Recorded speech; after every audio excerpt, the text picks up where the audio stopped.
Bonjour, this is Grace Slau with Students Rebuild and Global Nomads Group. Students Rebuild is a partnership between the Bezos Family Foundation, Global Nomads Group, and Architecture for Humanity. It is an opportunity for young people to come together and respond to rebuild safer, stronger, and permanent schools for their Haitian peers. Today we are back in Haiti for our latest webcast update.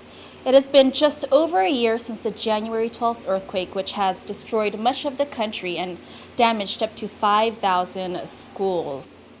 In today's program, we will be focusing on the critical role of education in Haiti by listening to stories from young Haitian youth, as well as receive our latest progress report from the staff over at Architecture for Humanity, and we will also understand the impact media has on the youth here in Haiti.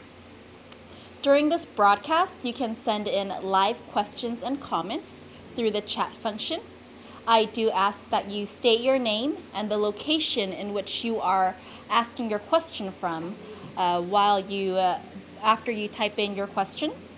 And also, I want to quickly bring your attention to the poll, which is at the bottom right tab. So throughout this broadcast, I'm going to continue to refer back to this poll question, and then we're going to go ahead and have the result for you, the answer for you at the end of the broadcast. So our question here today is, what is the general time frame it takes for a school to be reconstructed in Haiti? So go ahead and refer to that right tab and make your guess. So without further ado, I'm going to go ahead and start the program, our first segment, which will be focusing on Haitian youth. What role does education play in your life? Shortly, I will be joined by students from a school here in Port-au-Prince for a quick discussion on this topic.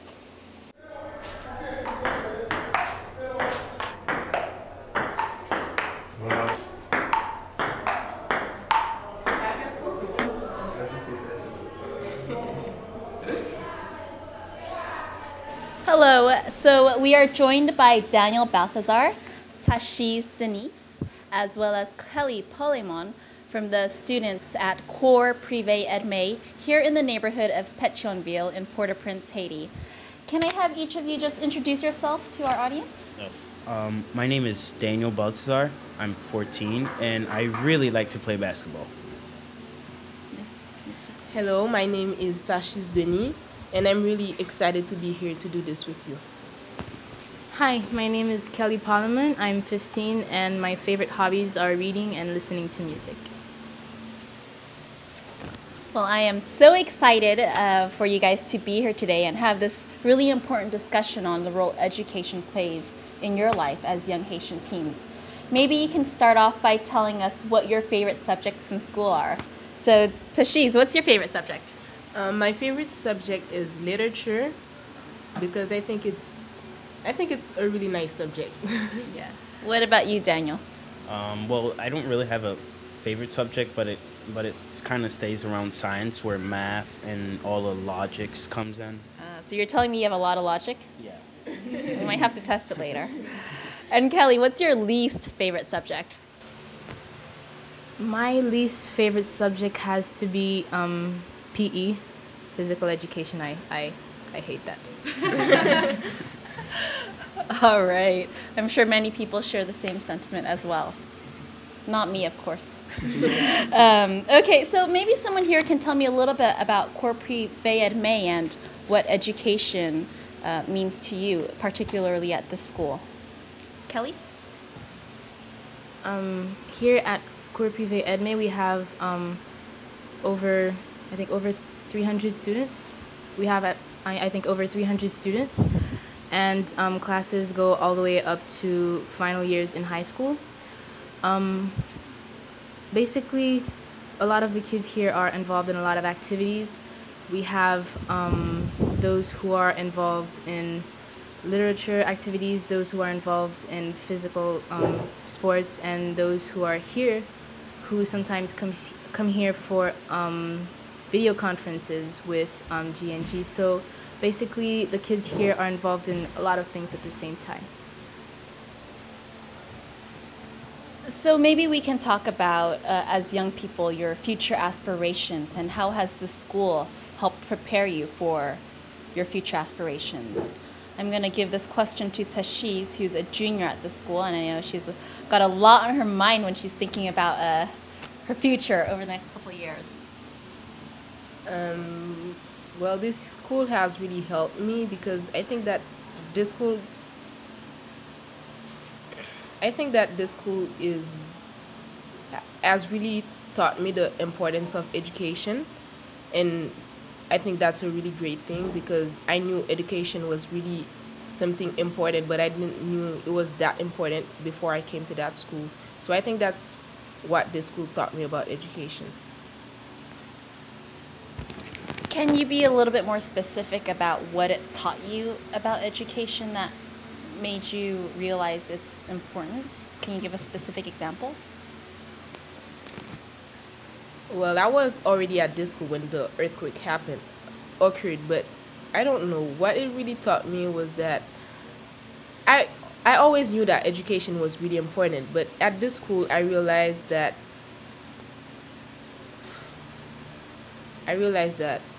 education is, what can I say, is really really valuable, and I don't know, I can't really be specific about it. I just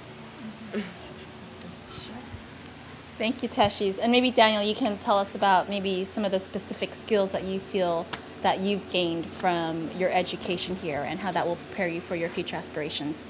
Yeah. Well, I wasn't around the school my whole life, really, but before I was in a really strict school, and we really had to go by the rules. But when I came here, it was kind of like a big family where you learn everything again. You just learn how to be free, how to regain yourself. And you kind of go away with that line. We have a line you have to go to. Like, they give you the right path, but it doesn't really matter if you kind of swerve away. It just helps you get back. It's not really something really strike. It's how we feel here. We're just close and we help each other, and I really like that. That's great. So you've found a sense of family at the school. I'm going to go ahead and refer back to what Tashiz was saying earlier with the earthquake. So since the earthquake, how has it affected your studies? How has school changed for you? Maybe you can tell us about a glimpse of life as Haitian teenagers before the earthquake and talk about some of the changes that has happened since. And if you want to throw in perhaps just your personal story of what happened that day, please feel free to share with us. Before the earthquake, life as a student was really a really carefree life, because you woke up in the morning, you came to school, you followed classes, and then you went back home, and you didn't really have many things to think about. Well, you had homework, you had friends, you had family, but there was really no pressure. But after the earthquake, a lot of kids lost a lot of things. They lost family, they lost friends, they lost a lot of hopes and dreams, and they had a hard time putting the pieces back together. So I think that the earthquake was, at the same time, it was really a catastrophe because it hurt a lot of people. It put them in a lot of uncomfortable situations, but at the same time, it helped them get all their stuff together. They got themselves back together. They put themselves back on track, and I think that is basically what the earthquake has taught to a lot of the kids here in Haiti.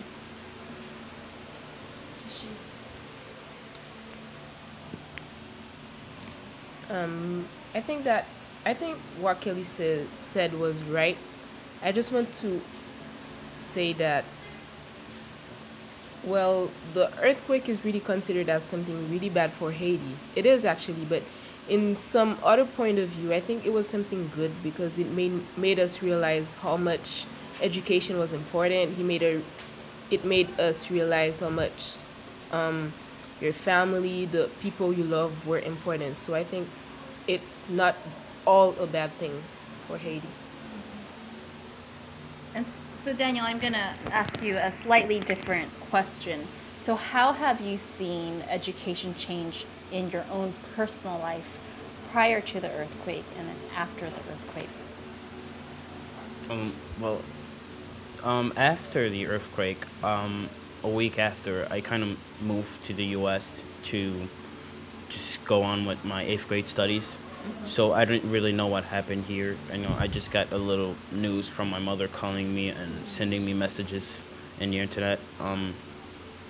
Well, for me, I came to that before the earthquake here really was a good thing because when I got to the U.S., I saw everything as easy and I really didn't have any struggle with doing homeworks back in the U.S. I think that if you get a formation here and you really care about that formation, you can really go far everywhere you go because it's a nice and important formation, and there's really not a lot of things missing to it. So you can learn a lot of things if you put all your focus on it. So it sounds like coming to the school, it's helped you build a foundation prior to the earthquake. My question is, you mentioned a week after the earthquake, you left for the United States and your family stayed here in Haiti. Was that a common occurrence?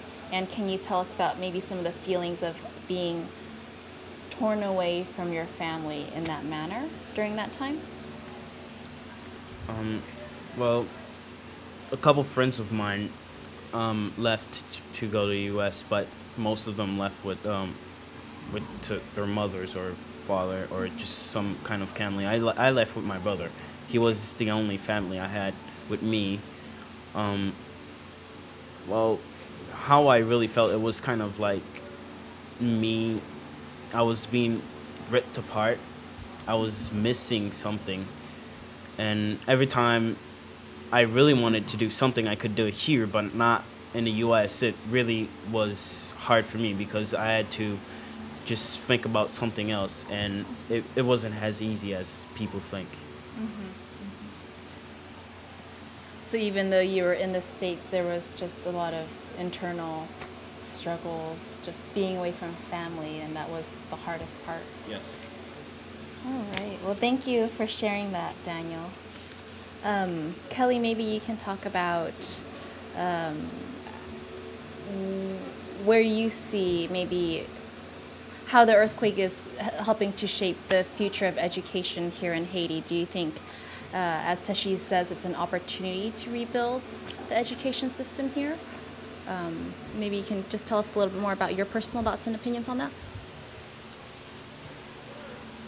I think that the earthquake brought an opportunity for change because it did rattle the country, it did disturb it, but people should not take that catastrophe as an excuse to stay in the situation they are in. It's really an opportunity to get back on their feet because they can do some kind of spring cleaning. It's like we're starting from the beginning, we're starting over, it's a new beginning. And in the education of children in Haiti, some schools were affected and their locals had been destroyed. So they had set up tarps for the kids to work underneath. A lot of kids complained about it, that it was too hot. They weren't really used to it. They were used to being in a cement room. But some of them were really happy with the fact that they were underneath tarps because that way, it's safer. But the educational system has evolved with the earthquake. Kids have been receiving a lot more classes because at the same time that some schools had stopped working, a lot of kids were in the streets and they did not go to school. So they took the new schools, those underneath the tarps, as an opportunity to get an education. So a lot of them started going to school just after the earthquake. So I believe that the earthquake is really a step forward in education because it allowed a lot of kids to go to school. Thank you.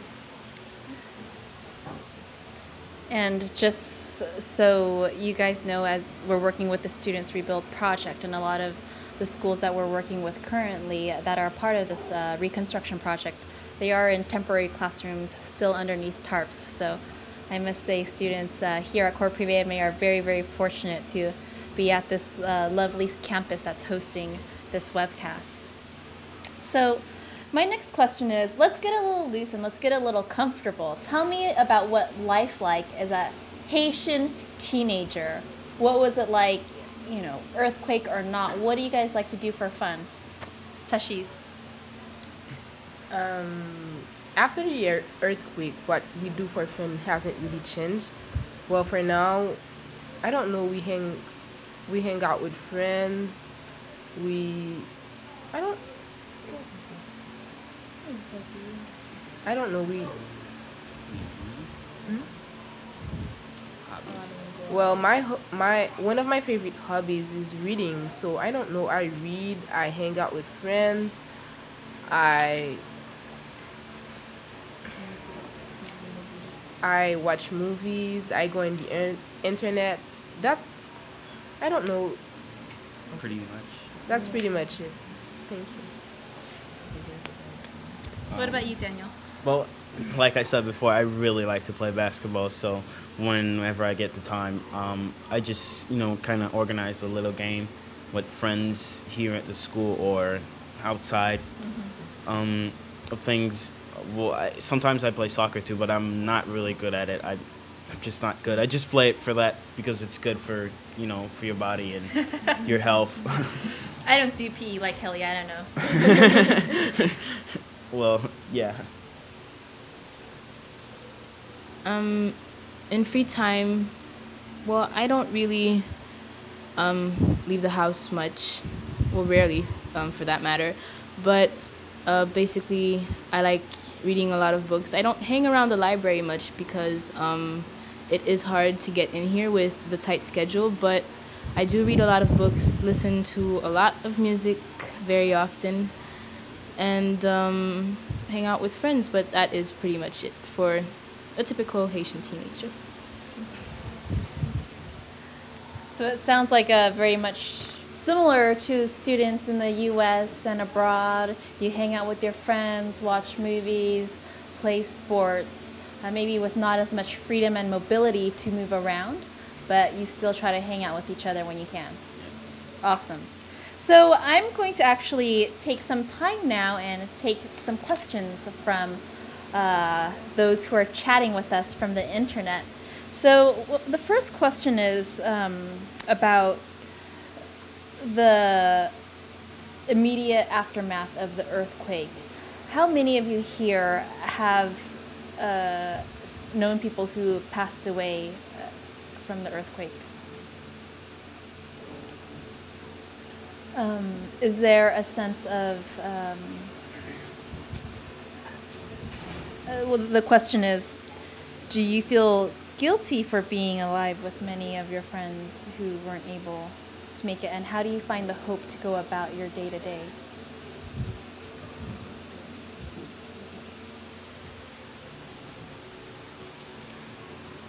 I happen to have a few people I knew die during the earthquake, but I don't feel guilty about it because I think it was all a matter of a time and place, because I was lucky enough to be here at school on the basketball court, so there wasn't really anything that could collapse on top of us on the basketball court. But there were some kids who were up here in the classrooms in this library as we speak. But I don't feel guilty about it. I think that the fact that a lot of us are still alive after the earthquake should stop us from feeling guilty, and we should be thankful for it instead. Well, I have lost a couple friends, but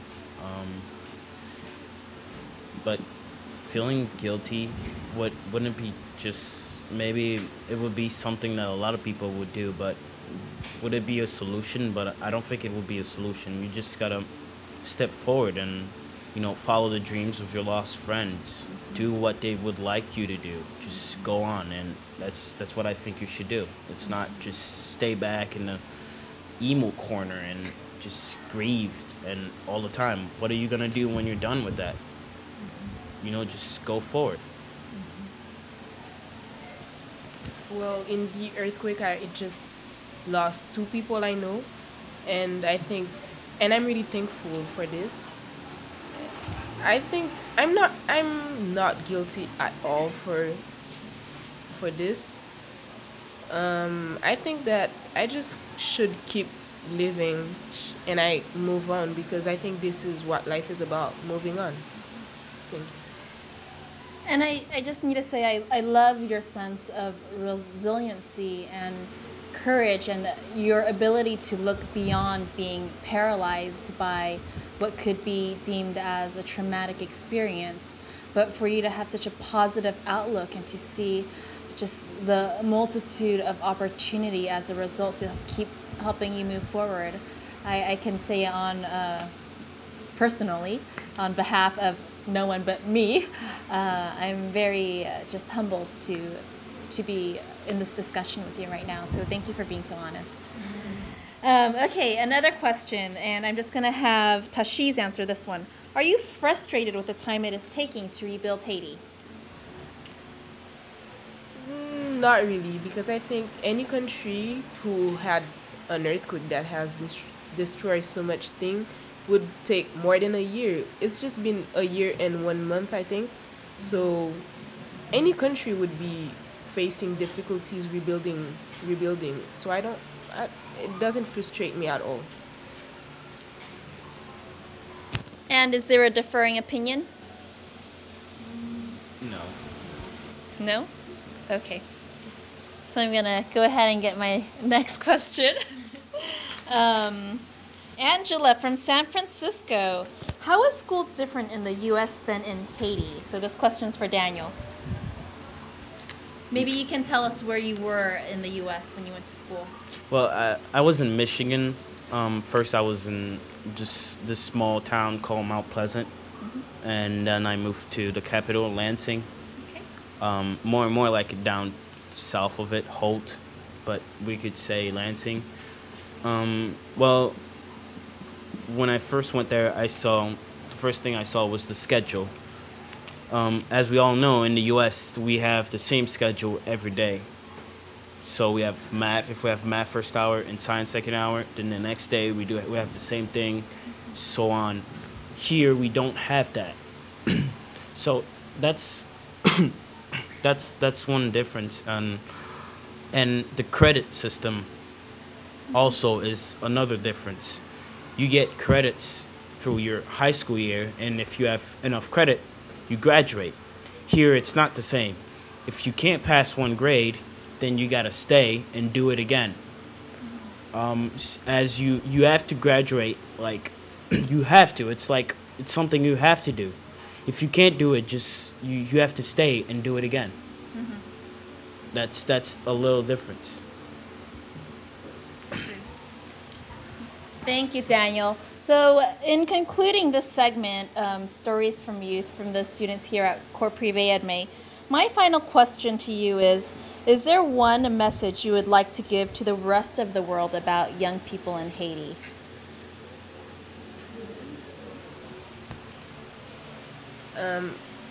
There's one thing I'd like to tell the people around the world. I would like to say that Haiti is not just all about what you see in the news.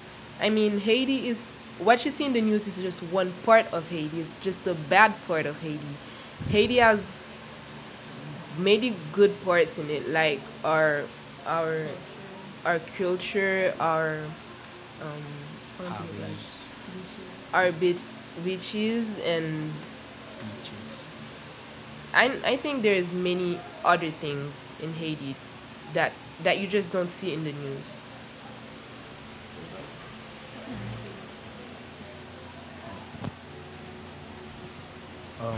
Like Tashi said, what we see in the news is not really the whole face of this country. Sometimes I feel when I look at the international news like CNN or listen to the radio for other news, sometimes I want to say it's not true. I just want to scream it and yell it to everyone so that everyone can hear it. It's just not true. Maybe something happened and someone had to react, but it's not how everyone is going to react. And if someone reacted wrong, it's not his fault. Maybe it was his education. Maybe he didn't have any education. So it's not really his fault. It's not the fault of anyone here. And I just want to say it to everyone that what we see is not the real face.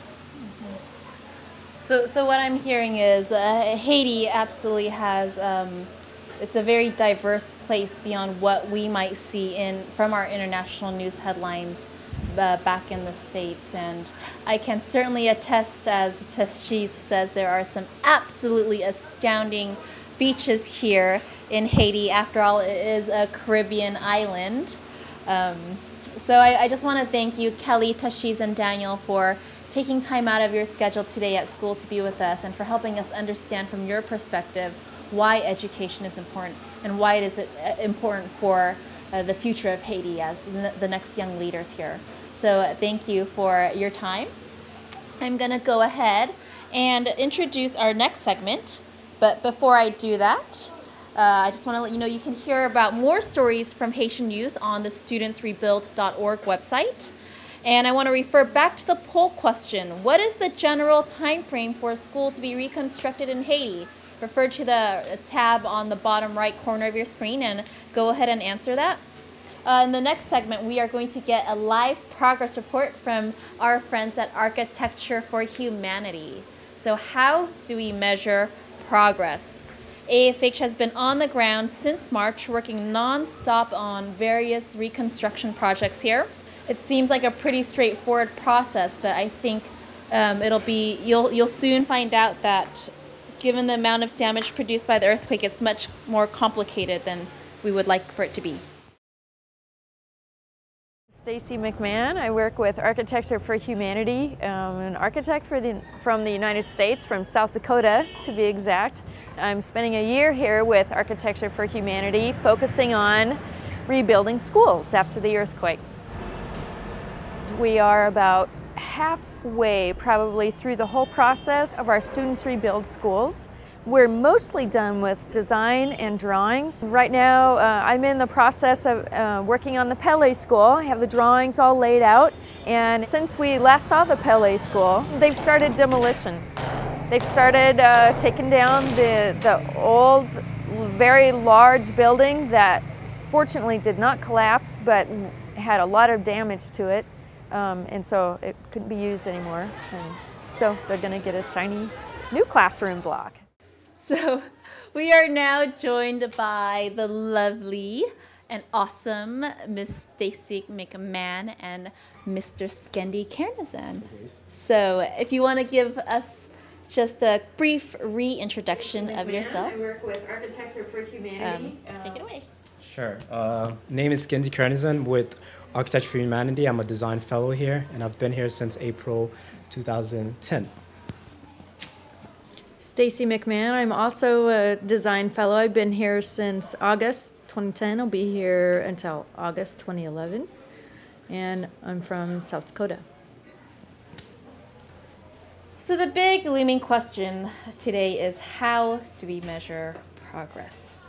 Last time we were here, Schendy gave us a brief overview of some of the work that AFH has been doing, and especially with the Students Rebuild School initiative. So what's happened since the last time? Sure. Since last time we spoke and we talked about demolition work that Stacey touched upon in the video as well, we have started some of the demolition video. The video that we've seen were really kind of a demolition in terms of testing the material, the concrete there. We actually have a full team ready now. So what we've done is engage the community in the process and train them up. We partnered with a different organization that chose the community members and trained them in terms of demolition so that they could take down that building that you guys saw. and make sure everything's all right. We are completing one of our project out of Port-au-Prince at the moment. One of the schools that we started working with back in October, I believe, and it's almost complete now. And we're getting ready to start a new construction in Jacmel. So we're moving forward, and things are moving along. Sounds like you guys have a lot on your plate. I'm sure that's just the tip of the iceberg in terms of your projects. Yeah. So it's been an estimated 5,000 schools that have been damaged or destroyed by the earthquake. So from what you know on the ground, how many do you think have been rebuilt or reconstructed since last January? It'd be hard for me to give a number, but from what we've seen around Port-au-Prince and outside of Port-au-Prince, a lot of schools have not necessarily been reconstructed. What has been happening is we've been seeing a lot of temporary structures for a school to restart and the school to function, pretty much. So they've had temporary structures made out of wood and corrugated metal in order to get classes started, or sometimes just tents and so forth. Some of the schools that we're working with, what we want to do is actually rebuild the school for them. We want to take the existing structure that's not safe anymore and create something new where the students can go back, and it will be a more lasting effect in that sense for the school. Sure. And one thing, just going back to your point earlier, that I do appreciate so much about Architecture for Humanity is empowering the local community, empowering the local Haitians, so that as we work to rebuild the country, it's really ownership on the local community and having that sense of sustainable community development. So in your words, what do you think makes AFH's methodology unique compared to some of, maybe in comparison to some of the other things going on here, or just in general? We're designing, and it's taking longer than we thought, but we're designing and building permanent structures instead of a lot of the transitional structures that Schendy talked about, tent or tarp or wood structures. We're making concrete block and concrete buildings that will last, hopefully 30, 40, 50 years. So that process takes a little bit longer. We do require the contractors we work with that they employ 80% of local labor. And so there may be some skilled supervisors, but otherwise just pulling people from the surrounding community. And then we provide training programs in addition to that. So we're trying to build capacity and build skills with through our construction projects. And with that, I know AFH has a rebuilding center here in Port-au-Prince. Can you tell me a little bit more about what the rebuilding center is and what its hopes are? Right now, a lot of the people that are working here with Architecture for Humanity are from the international community, from the States, Canada, Ireland, Germany.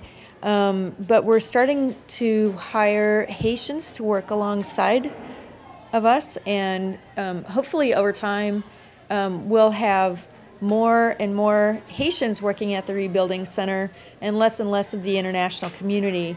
And then eventually we want to develop it into an economic development business and give it to the Haitians that are working there, so we want them to take it over. Again, it's so exciting to hear just the I guess embracement of sustainable community development, which is in the long run helpful for developing Haiti, and very much so in alignment. It sounds like with your schools, there's more of a permanency that you're really looking to seek for. So how do you decide when to build a school from the ground up or rebuild a school, meaning maybe there's a school that just had damage to the existing structure? I mean, is it pretty obvious, or? I'm not an architect, I don't know. It's fine, Grace. I mean, the first step really is, our first step usually is doing a site visit. And what we do is we want to go to the site and assess the building. And that will require an engineer to be on site, a structural engineer to take a look at what the structure is like. You kind of want to go inside the structure as well and see what kind of the main function of the structure, if it's been damaged, how long it's been built, and the conditions. And that's when we decide if we want to rebuild the structure or just take it from the ground or add on to it.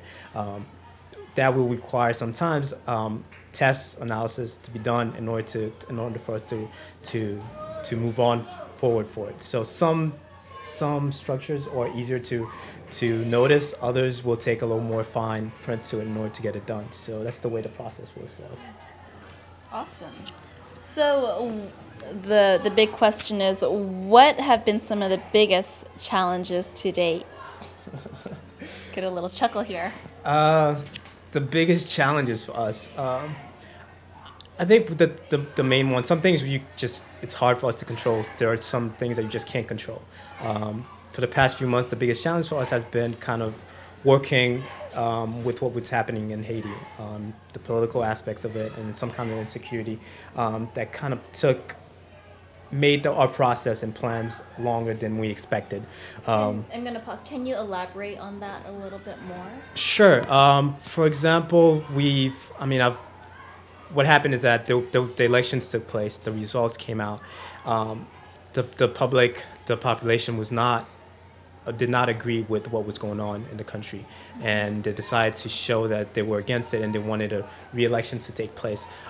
With that said, there were some insecurities, some destructions taking place within the cities. As a result, we couldn't function, meaning go into the city, work, or meet with clients that we wanted to. For example, we wanted to meet with some of our teachers, the teachers and the headmasters with the schools that we're working with, kind of put them on and kind of talk to them and tell them where we at, get a contract going, tell them we have a contractor ready.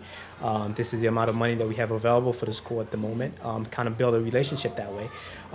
But we had to postpone that till the new year in order to get that going. So those are some of the examples of what we can't control, but we have been working alongside with in order to keep things going. We're still here, so. Absolutely. And just last week we experienced this when we had to go on lockdown. They were unveiling the final presidential runoff candidates, and so crazy times here in Haiti.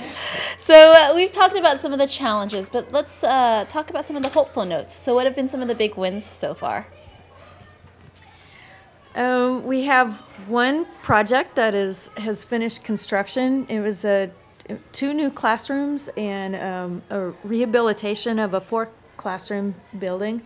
And we took what was kind of a falling down school and made it nice. And it's strong and it's safe, and they have a new latrine and a kitchen and a new classroom building. We also signed agreements with the directors. Schendy was kind of talking about that, but for the round 1, phase 1 of their schools for the Students Rebuild grant. So that was really exciting just to watch the look on their face, when you tell them that they have $150,000 for phase 1 of their school or something like that. That was pretty amazing. That's awesome. So my next question specifically goes to Schendy. So you were born in New Jersey. Yes. You grew up in Haiti. Basically spent most of your upbringing here. Yeah.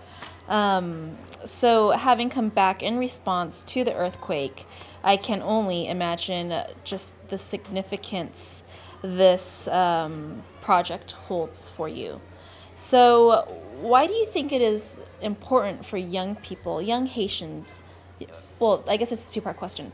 Why is it important for young people to stay engaged in Haiti? And why do you think it's important for young Haitians who might go abroad to come back to their country? Good question. The first one, why it's important for young Haitians to be involved in the community.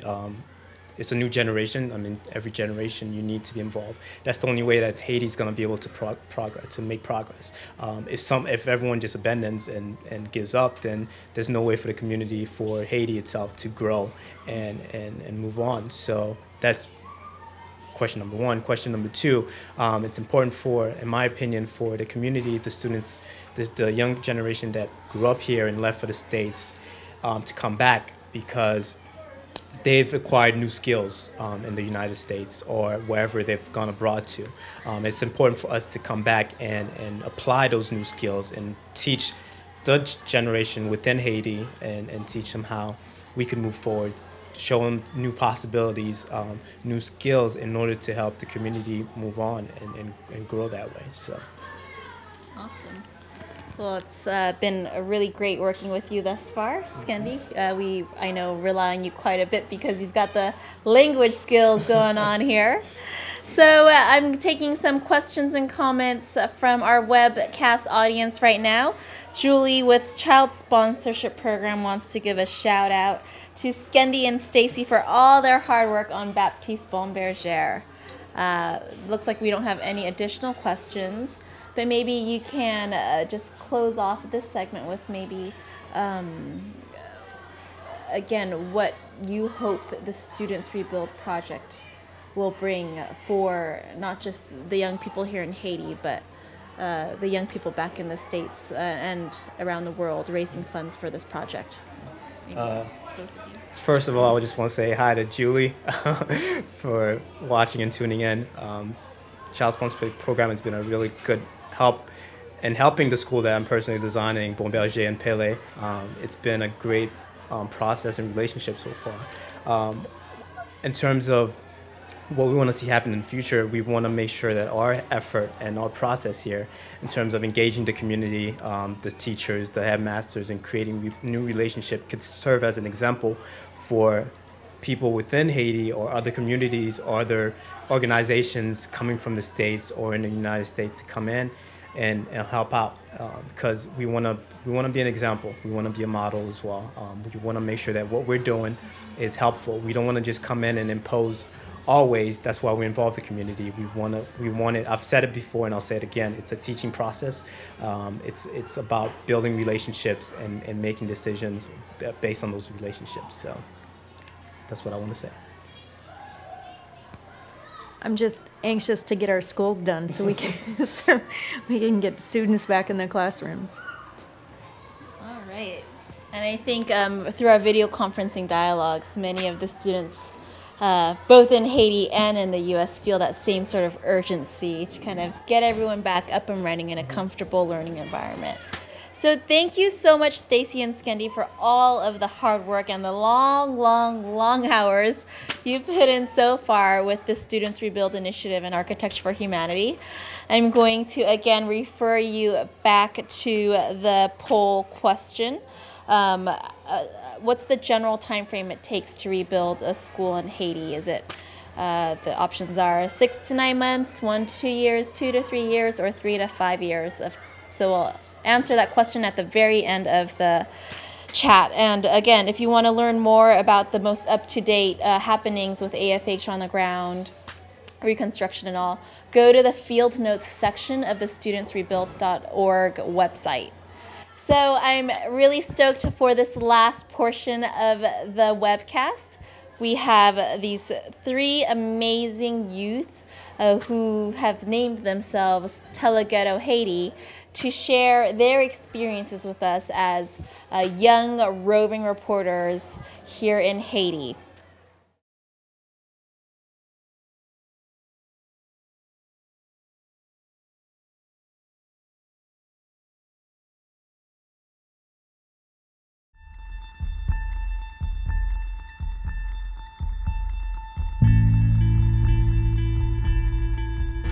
Tele Ghetto, it's an art project. We are created this in November 2009. It was a cultural manifestation there on this place you see named Ghetto Biennale. And we are seeing all people, all foreigners have camera in their hands, but we was not have. But we are keep a bottle, one real bottle, and cute this and give it form to a camera, and we are create Tele Ghetto. Tele Ghetto is not exactly for one person or 2 persons. Tele Ghetto is all the community. It's the voice of person who don't have the international media for talk.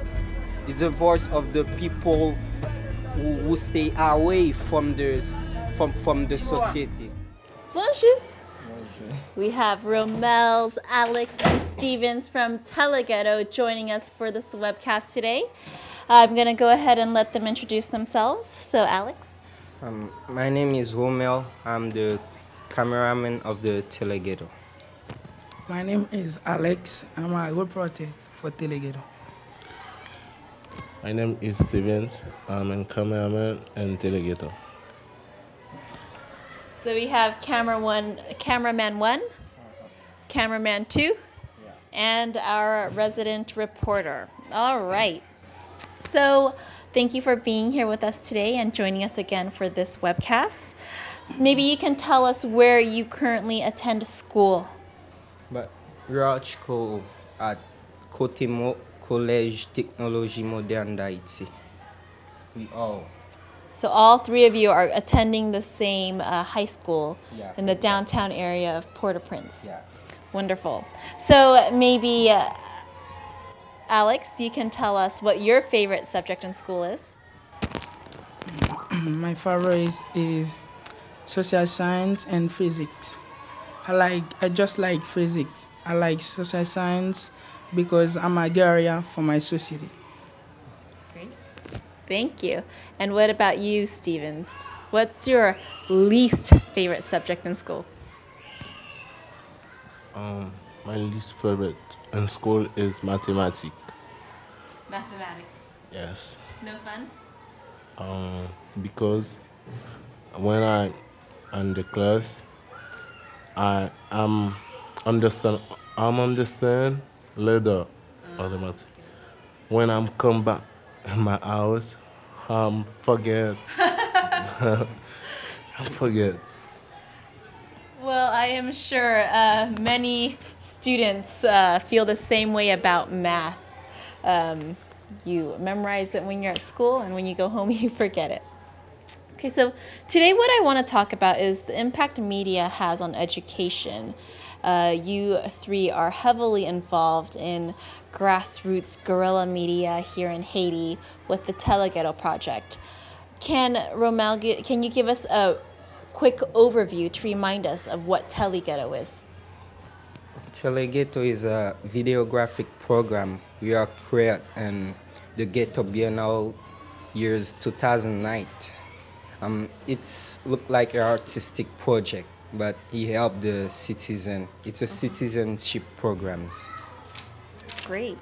So as young reporters, right, because you're between the ages of 17 to 20, why is education important to you as young reporters and journalists? The education helps us because when you not have education, you listen the information, you listen what happened, but you cannot understand. You cannot find result for problem. You cannot find the exactly what you're supposed to do for help people around you. So education has helped you understand the world around you. It's helped you to listen and comprehend, and then ask questions, ask some of the important questions that are going on in your society and day and age. So maybe we can tell us about your own experience with education.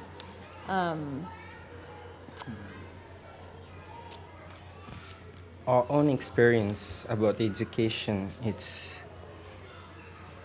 because we see the problem, we see our community problem, but education gives you intelligence, mind for know the exact question we're supposed to ask to the community, to the people living around us, and education helps us to give a solution to the problem.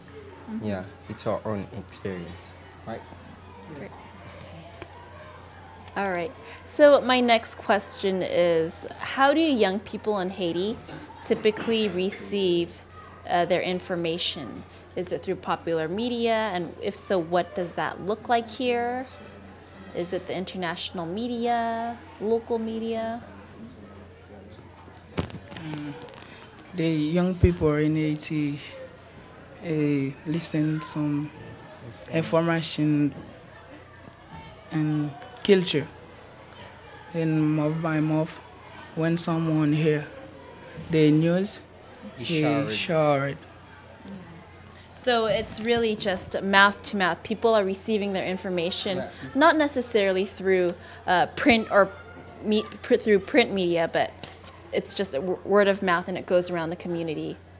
Yeah. Do I understand that correctly? So with that being said, can there be some information that gets lost because it goes from one person's mouth to another, and then from yours to Alex's, it might change? It's because Alex say month by month, it's because the young people in Haiti give importance to information when you have a big event on the country. Example, election, when one artist come in Haiti. Because young people not very interested.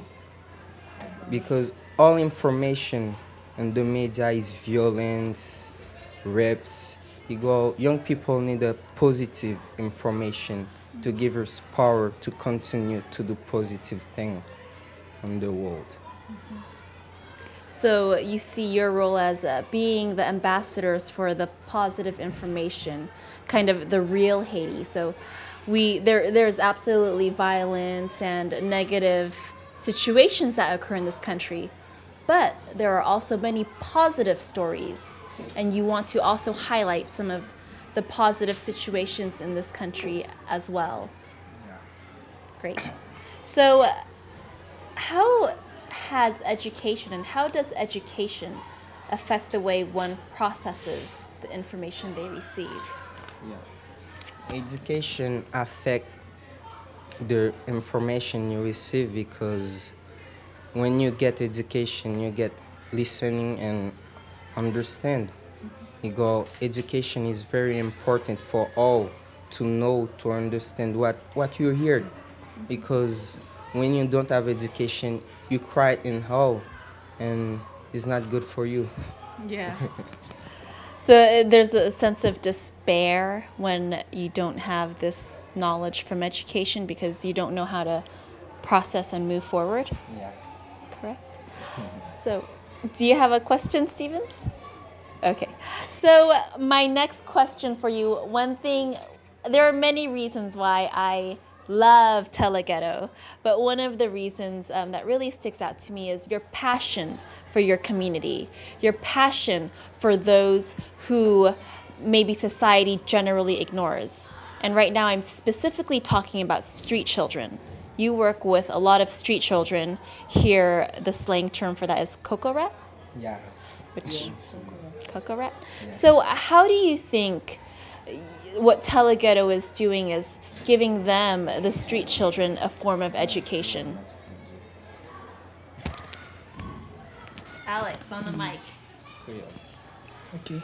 Après tremblement de terre, Tele Ghetto était intéressé en pile pour travailler sur ces gens qui sont dans la rue. Parce que tout peuple là vient dans la rue, c'est pas seulement ces gens, ils viennent augmenter. Et puis nous voulons prendre avec commencement avant. Parce que ces gens étaient dans la rue avant, que le peuple là vient dans la rue. C'est ça qui est très important. But after the earthquake, we was create a club named UGDL, Social Cultural Club. Our mission is for help children, street children, to learn something. Example, on the club we teach some French. We teach children how to read and what her name and what he would. And we try to teach art too, and trying to help children to find some education. Yeah. But it's not only for the children, it's for all, if you're interested. Yes. So Tele Ghetto has been educating the street children and the larger community through community workshops at an art center. And if you go to our video, studentsrebuild.org, Tele Ghetto guerrilla media in Haiti, you'll find out a little bit more about this art center and just what an awesome beacon of light it is in the Ghetto Biennale. So now time for the live questions and comments. Someone said, I watched Tele Ghetto's video. They are great. A fresh perspective. Thanks, guys. Yeah. So how old are each one of you? So maybe, Romel, you can tell us your age and we'll go straight down. Yeah. I have 17 years old. Alex have 18. Steven, 20 years old. Yeah. All right. So we have a couple more questions coming your way.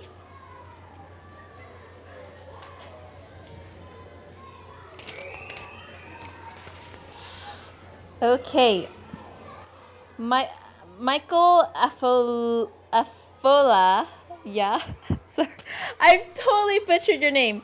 Michael Afolayan here from Springfield, Illinois. My question is, if these students have the option to stay in Haiti and receive good education or travel abroad to acquire education, which one would you accept? To stay in Haiti and have good education, because anyone will to leave your country.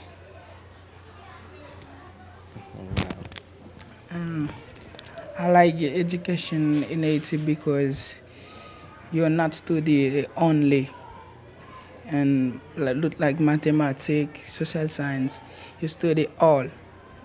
1 hour for one